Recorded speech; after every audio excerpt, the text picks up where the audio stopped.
యదాల నిజాలు వెలుగు తీసే కైజార్ మీ పృథ్వీ టుడే.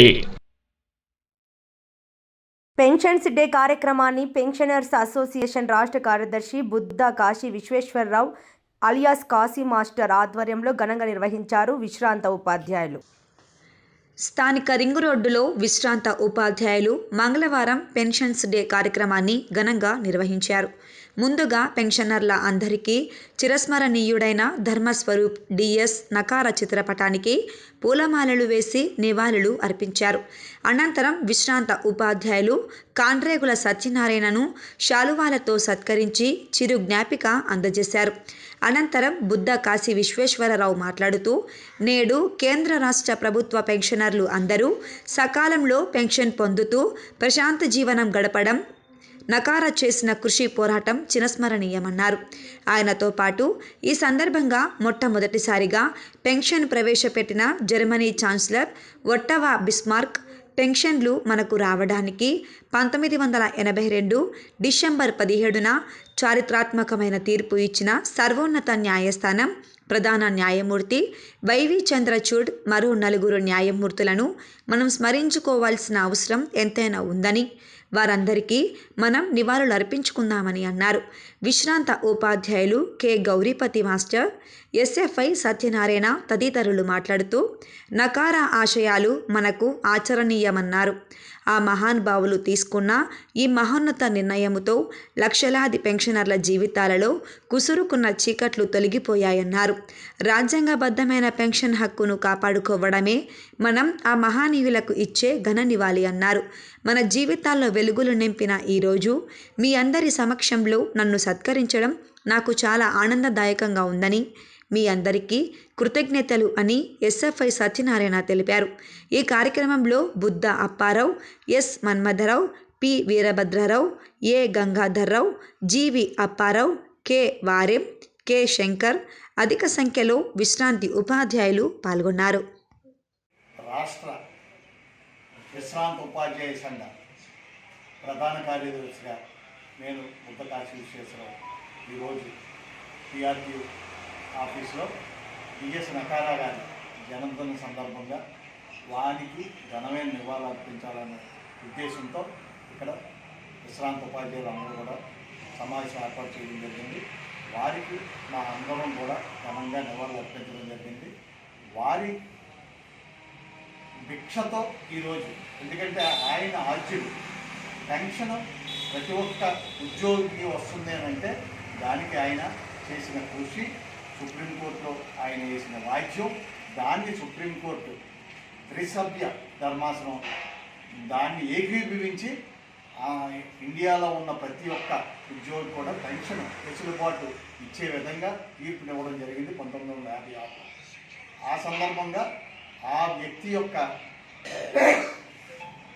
మనో నిబ్బరంతో చేసిన సందర్భంగా ఆయనకి దేశవ్యాప్తంగా నివాళులు అర్పిస్తున్నారు.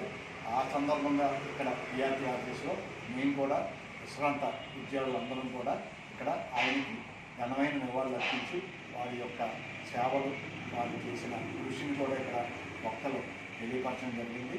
ఈ సందర్భంగా వారికి మరొకసారి ధన్యవాదాలు అర్పించుకుంటూ సెలవు తీసుకున్నాను. ఉపాధ్యాయ మిత్రులకి ఘనమైన సన్మానం చేసుకోవడం జరిగింది. వారిలో మా కాండ్రేగుల సత్యనారాయణ గారు, ఆయన విశ్రాంత ఉపాధ్యాయుడు, వారికి మా టీఆర్టీ పక్షాన సన్మానం చేయడం జరిగింది. అలాగే ప్రతి సంవత్సరం కూడా మా ఉత్తమ ఉపాధ్యాయులు అందరూ కూడా కొంతమందిని ఎంచుకొని వారికి ఈ టీఆర్టీ ఆఫీసులో ప్రతి సంవత్సరం డిఎస్ నకారా గారి జన్మదిన సందర్భంగా ఏర్పాటు చేస్తామని ఈ సందర్భంగా తెలియజేయడం జరిగింది. 3 ఏళ్లు పైబడి సర్వీస్ చేసినటువంటి వ్యక్తులకి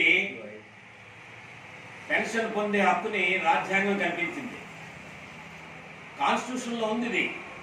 కానీ పాలకులు ఏం చేస్తున్నారు, ఒక శాసనసభ్యుడైన వాడిని కానీ, ఓ పార్లమెంట్ మెంబర్ కానీ, ఓ మంత్రి కానీ అన్ని పర్యాలు పెన్షన్ పొందే అవకాశం కలుగుతున్నటువంటి రాజకీయ నాయకులు ఈ నేపథ్యంలో ఉద్యోగస్తులు ఉన్నటువంటి మాకు మా పెన్షన్ మేము పొందడానికి అనేకమైనటువంటి కష్టాలు ఎదుర్కోవాల్సిన పరిస్థితి మా సిపిఎస్ ఉద్యోగం ద్వారా మేము చూస్తున్నాం.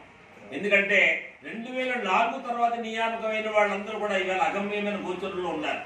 2004 ముందు నియామకమైనటువంటి యావత్ భారతదేశంలో అన్ని సర్వీసుల వాళ్ళు కూడా they are enjoying a lot. కానీ 2004 తర్వాత పొందిన వాళ్ళు ఉద్యోగ నియామకం పొందిన వాళ్ళకి ఇవాళ పెన్షన్ రాక నాన్న ఎక్కడికి గురవుతున్నారు, వాళ్ళ కోర్టులు కూడా ఎక్కువ చేయని ఇవాటికి కూడా వాళ్ళకి ఒక స్థిరమైనటువంటి నిర్ణయాలు లేవు. మరి ఈ నేపథ్యంలో భారత ప్రభుత్వం నుండి రాష్ట్ర ప్రభుత్వాలు కానివ్వండి, సిపిఎస్ ఉద్యోగులు కూడా న్యాయమైనటువంటి హక్కులు వాళ్ళు కలిగజేయాలని, వాళ్ళు కూడా ఉద్యోగులుగా పరిగణించి వాళ్ళు కూడా పెన్షన్ అవకాశం ఇవ్వాలనేది ఒక డిమాండ్గా మన ఉద్యోగ సంఘాలు కూడా మనం అడగడం ఎంతవరకైనా న్యాయం. ఎందుకంటే అనేక పోరాటాలు వాళ్ళు చేస్తున్నా కేవలం ఏంటంటే వాళ్ళకి నిమిత్త మాత్రంగా ఉన్నారు తప్ప పాప వాళ్ళ హక్కులు వాళ్ళని సాధించుకోలేకపోతున్నారు. మా గురుగారు చెప్పినట్టుగా మా గౌరవతి గారు చెప్పినట్టుగా ఇన్కమ్ ట్యాక్స్ కూడా మేము అక్కడ పెన్షన్స్ కూడా పే చేయాల్సినటువంటి పరిస్థితి వస్తుంది.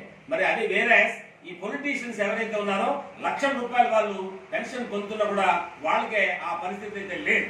వాళ్ళు ఒక పౌరులుగా మమ్మల్ని వేరే ద్వితీయ పౌరులుగా చూడవలసిన పరిస్థితి ఈ రాజ్యాంగంలో ఇక్కడ రాకూడదు. అందువల్ల ఏంటంటే దాన్ని కూడా ట్రాన్స్పరెంట్ గా మాకు కూడా ఎవరైతే ఇన్కమ్ ట్యాక్స్ దగ్గర ఉన్నారో వాళ్ళు ఇన్కమ్ ట్యాక్స్ వసూలు చేయకుండా విధానాన్ని కూడా భారత ప్రభుత్వం ముఖ్యంగా భారత ప్రభుత్వం నిర్ణయం దీని మీద తీసుకోవాల్సిన పరిస్థితి ఎంతైనా ఉంది. ఈ సిపిఎస్ విధానం కూడా కేంద్ర ప్రభుత్వాల నేతృత్వంలోనే 2004 నుంచి యావత్ భారతదేశంలో ఉన్నటువంటి అన్ని సర్వీసులలో కూడా పాపం వాళ్ళు వీరు బాధలు పడుతున్నారు. కాబట్టి కేంద్ర ప్రభుత్వం రాష్ట్రాలకు సహేతుకంగా ఒక నిర్ణయాన్ని ఇచ్చి పెన్షన్ విధానాన్ని కొనసాగించే దానికి వాళ్ళందరూ కూడా సహకరించే విధంగా ఉండాలని చెప్పేసి మేము కోరుకుంటున్నాం.